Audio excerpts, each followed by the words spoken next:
Production of Broad and High is funded in part by the Greater Columbus Arts Council, supporting arts, advancing culture, and connecting the community to artists, events, and classes at columbusmakesart.com. And PNC, committed to Central Ohio, for the achiever in you.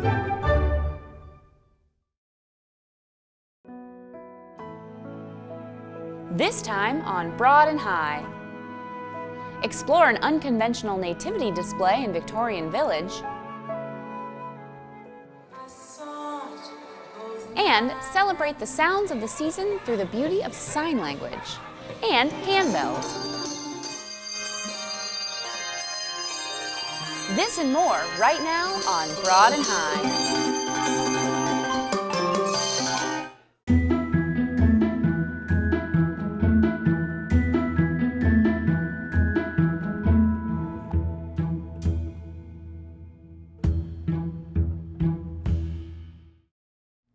Hi everyone, I'm Kate Quickle and welcome back to Broad and High.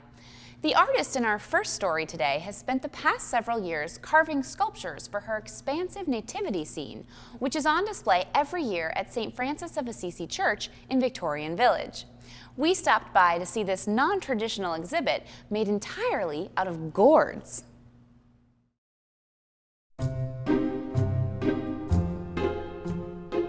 We're at St. Francis of Assisi in Victorian Village. This is the church hall, which is underneath the main church. Well, I've always liked gourds, and some years ago I saw a nativity in a fair trade store here in Columbus, and it was a two-piece nativity made out of gourds, wood burn, from Peru. And I thought, I like gourds, I can do that. So I started on just the mama and papa, and then I found a gourd that looked like a giraffe to me. And I figured, okay, if there's going to be a giraffe, there has to be other African animals. So it just grew out of that.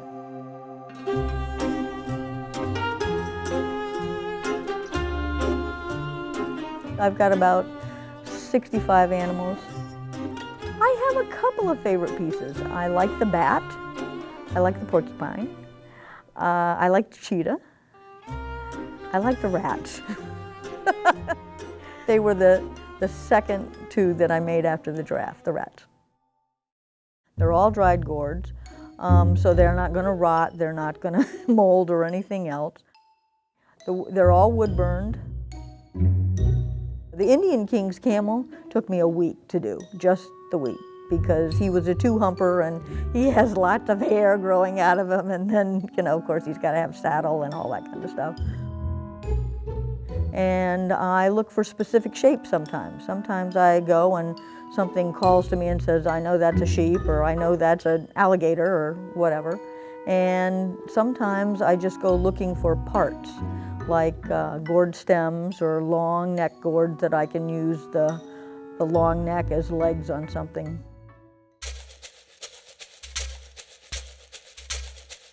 The loofahs make great sheep.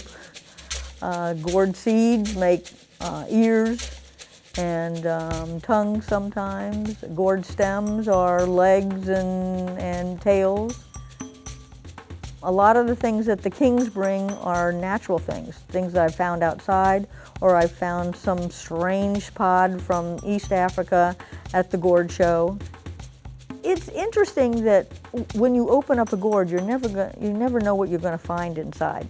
Sometimes the inside is a luminous color that looks almost silvery, and so you can use that. I got an angel that has wings and a halo out of that, and I did nothing to the inside of the gourd. That's the way it came.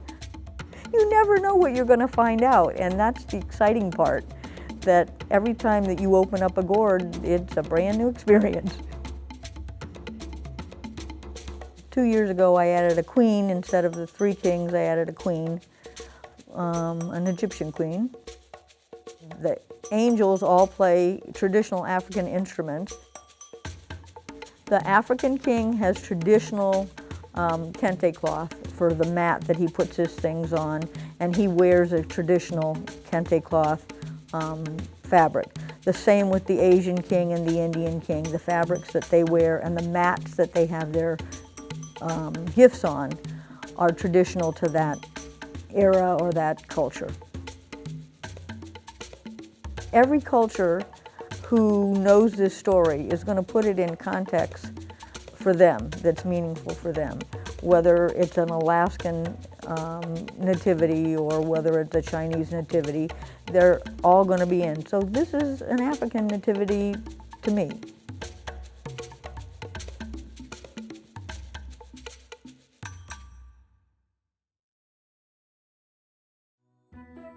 If you'd like to see Amy's nativity display up close, contact the parish office of St. Francis of Assisi or pop in during Mass hours. Visit sfacolumbus.org to learn more.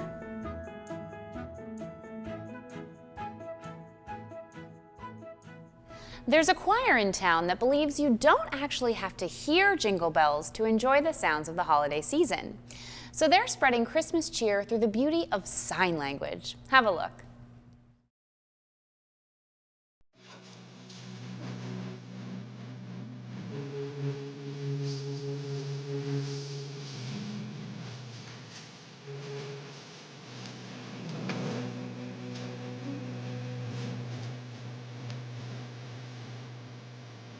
Signs of Christmas started 36 years ago. It was just a small group of people in the Holy Cross Lutheran Church for the Deaf, just signing along songs to church services led by their pastor at the time, Pastor Lieber. He got the idea that maybe it would be a good idea to take that on the road, and they started to go out into the public with their group. And here we still are going today, 36 years later.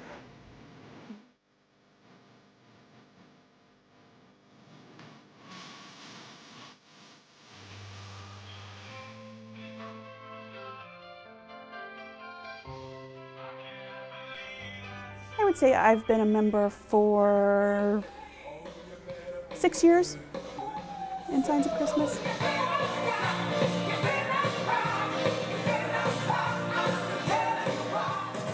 Our group is so varied. We have people who are learning sign language, so they're either in a program at a college, they have a family member who is deaf, they know a deaf person from church that maybe they've got interested in sign language that way.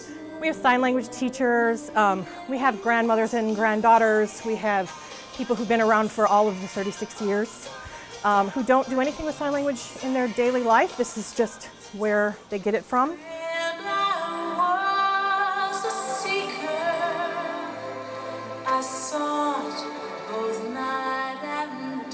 The rehearsal process is that I teach you what you need to know. So I take the song and break it down into the language and then sign by sign by sign by sign, teach it, and then we run through and run through and run through. A good majority of the folks you see here don't really know sign language, like in real life. They learned it here. This is what I do every year. It's not part of my job, it's not part of, I don't have a lot of deaf friends, but I get to do this. The voice choir doesn't take me, so I perform with these people, and it's lovely. So American Sign Language, such a diverse, culturally full, beautiful language. It's not like English, so when you're hearing the lyric to the song, the sign you see does not necessarily match the word that you're hearing because it has its own grammar, separate from English. We do play with the language a little bit because we want to make it big and pretty when necessary, but we shoot for meaning equivalents to the song that we are performing. It's not word for word. The language isn't like that, but the meaning is there. Whatever the meaning is of the song, it's represented by the language, by the body language, the facial expression, the emotion behind it.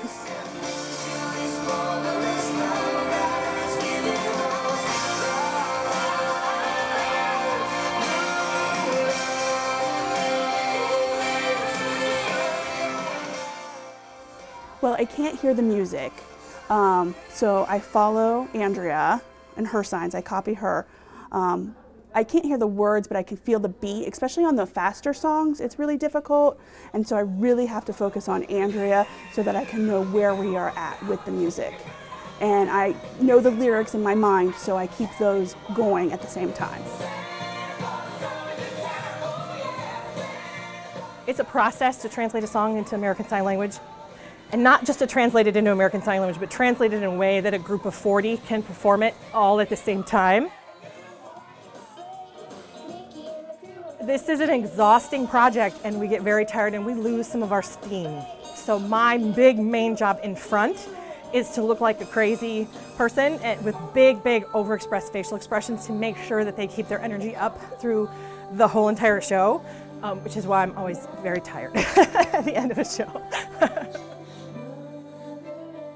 Our mission statement, and the reason we do what we do and have done for so many years, is that we want to spread Christmas cheer, obviously, because that's what we are, but we also want to expose the community, the public, to the beauty that is American Sign Language.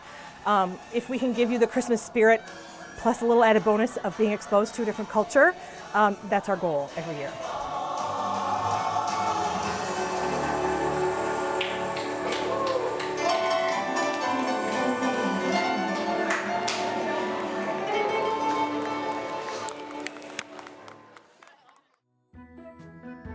Learn more about the Signs of Christmas and view their annual holiday performance schedule by visiting their webpage, signsofchristmas.org.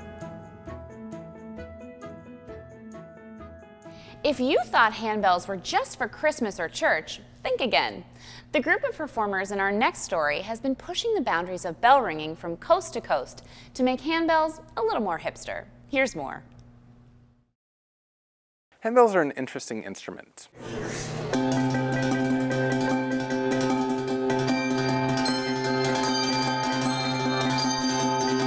People think handbells are only played at Christmas. A lot of people think that bells are only in church, and they aren't. To learn the basic technique of a handbell is actually very simple. You pick up the bell, you make sure it's facing the right direction. That's always important. Double check to make sure you have the right bell in your hand, and then you just do a quick flick of a wrist, and it'll ring. Like with a piano, it's like taking off a piano key and handing it to someone, and then taking off another key and handing it to somebody else, and handing it to somebody else.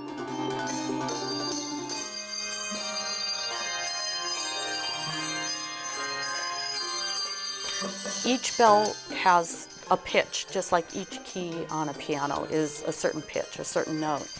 And just like, you know, a tuba plays really low notes and a piccolo plays really high notes, size is relative. So the small bells play the high pitches and the really big bells play the low pitches.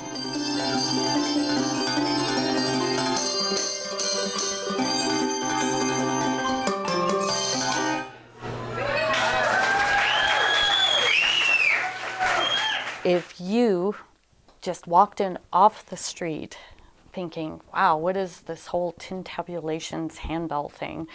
What you would see is a group of very energetic, very good musicians helping you to have a great time and show you millions of things to do with this instrument that you probably have never seen before and go, wow, I did not know you could do that.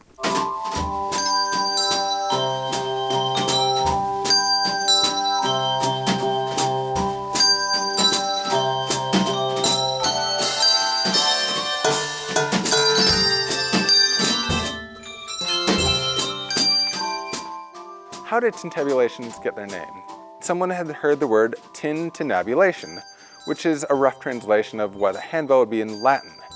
So they said, Barb, what's that word?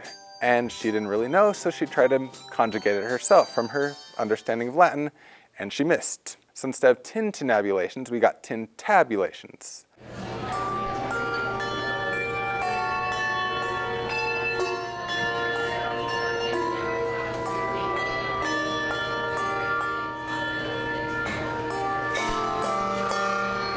This is not your grandma's handbell choir. We like to do a lot of different genres. We don't stick to just classical or just pieces written for bells.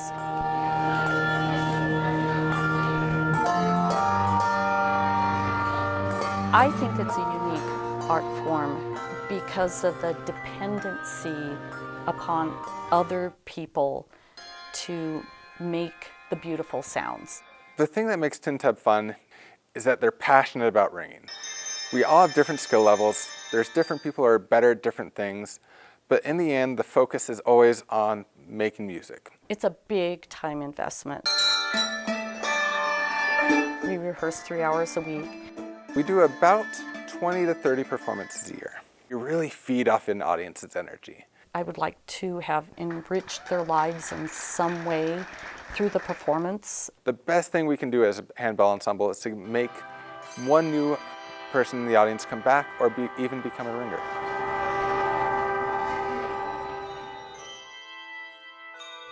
You can watch more of TinTab's handbell performances by visiting their webpage at tintabulations.com.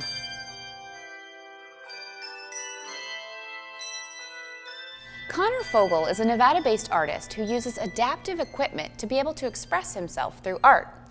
Though born with cerebral palsy that restricts the use of his arms and legs, he's using his head quite literally to overcome his obstacles. This story comes to us from our friends at Reno PBS.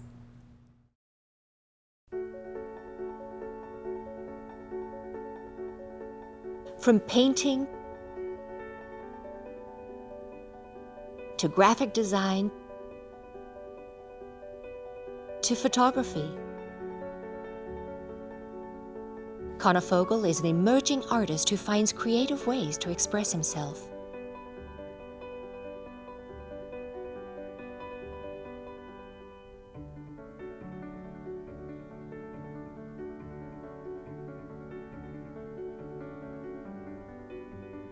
With a paintbrush attached to a customized headset, he brings his paintings to life.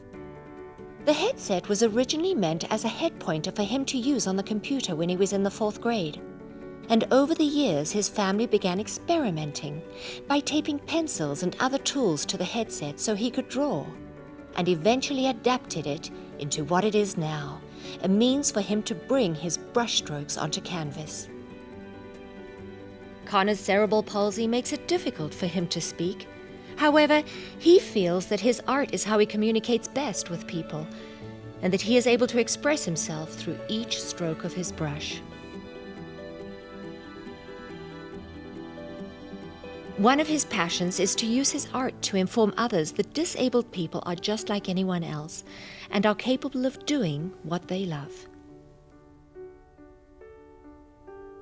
He uses his computer to create some of the background designs of his paintings and do other graphic design. A special device called the Sip and Puff substitutes the controls of the mouse and the keyboard. He inhales through a tube connected to his mouth via headset to perform a left click of the mouse, and a puff into the tube performs a right click. A camera on his computer tracks the center of his headset, and this allows him to control the pointer on the screen. Spencer Allen is Connor's direct care provider and helps guide Connor through his development as an artist. Lately, Connor has been interested in painting portraits, and he's working on a series of painting portraits of his family. Since we've been learning that design work in the computer program, he's begun incorporating the computer design into his paintings and pre-planning his paintings with backgrounds and making them more multidimensional.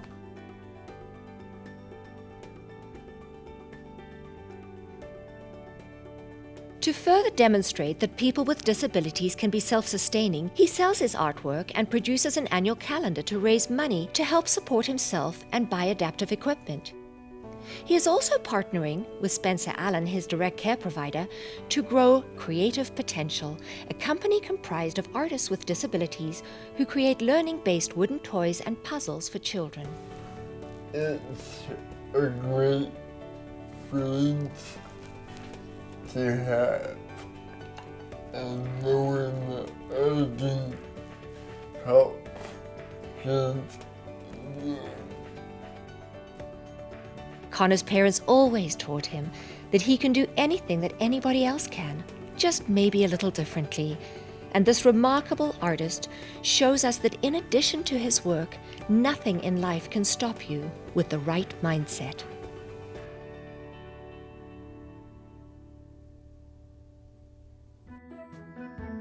Connor recently partnered with Creative Potential, a company that manufactures games and puzzles for kids that are designed and manufactured by adults with special needs. Be sure to check it out at creativepotential.guru. The Jubilee Museum in Franklinton holds an impressive collection of Catholic and liturgical artwork that is among the biggest in the United States. And this holiday season, they have more than 250 nativities on display from all over the world. Its permanent collection ranges from altars and vestments to relics and stained glass windows, representing a large swath of the history of Christendom right here in Central Ohio.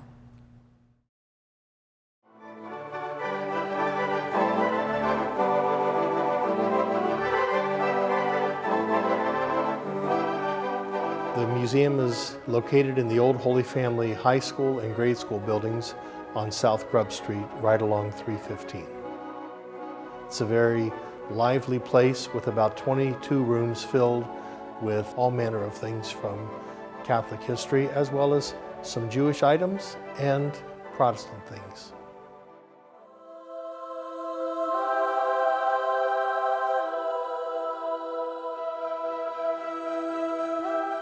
It started as a small project in 1998. Every parish was doing something for the Jubilee year. The year 2000 was the millennium and the second millennium since the birth of Christ. So that was a big deal in the church. And I'd been a little bit of a collector, so I thought, well, let's just do a little retro look backwards and look at our history in the diocese. And it's grown to something far larger than I ever imagined. We have been told by Cardinal Marcassano, God rest his soul, he died about a year ago, but he said we were the largest in the United States with a diversified collection.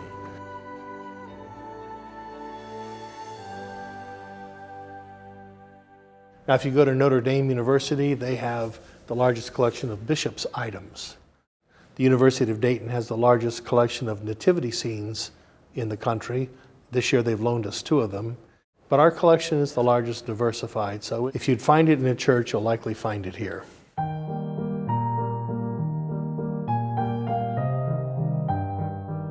The museum, it offers a very diverse collection of art, from oil paintings to Bibles going back, 14, 15, 1600s, to altars.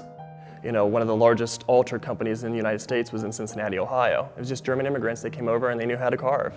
So we show those altars off, and there's a piece behind me here that you'll see later, was carved here in Columbus, right on Spring Street. And on the back it says the guy's name, he's from Germany, and it was from a church in Akron that we recently saved. We have the Franz Meyer stained glass windows here from St. Vincent's Orphanage, which were about as good as it gets. They were just the Steinway of stained glass windows. Some rooms, there's things that are funny. There's other things that bring a tear to your eye. You're going to get a real mix. There's a traditional Catholic school classroom set up, and in other rooms you'll find, for instance, a Bible we have that's the first Bible ever printed by a woman, printed in 1558 in Paris. Our oldest book is a 1501. It's an altar missal with the prayers of the Latin Mass in it. But that book was on the altar in use when Christopher Columbus was still walking around and Michelangelo was still painting. We have about 40 works by Sadeo Watanabe, an Asian artist who has created many beautiful works that depict Old and New Testament scenes. The Vatican actually owns 10 of his pieces, and they're hanging right outside the Sistine Chapel. So right now, our nativity display, we have a scavenger hunt, and everybody can go through and count the nativities in each room. There are over 200 nativity scenes, and the most unusual this year is on loan to us from Dayton. It's a cardboard nativity set, and when you hear cardboard, you're going to immediately have an image in your mind that's pretty awful. But when you see this thing, you look at it in almost disbelief that that's made out of cardboard. That's the largest, and the most interesting one that everybody wants to see is the walnut. We have a little walnut that has a baby Jesus on one side and 3 kings in the other. So we have a lot of them to look at. So here at the museum, we have 3 pipe organs on permanent display. And downstairs here on the first floor, we have a little funeral parlor organ. Obviously in the 1920s, if you wanted an organ, it had to be a pipe organ. So this organ was from a funeral parlor, Wisconsin, and just a little guy, 3 ranks, but it's nice because people can actually see inside the pipes and how it functions. We have the case removed from them so you can see the inner workings. The kids watch them start up and the bellows rise, and you turn on the tremolo and the bellows will shake like that. Then, you know, you play it and you're pointing to the different pipes that are making sounds. They're kind of intrigued by it.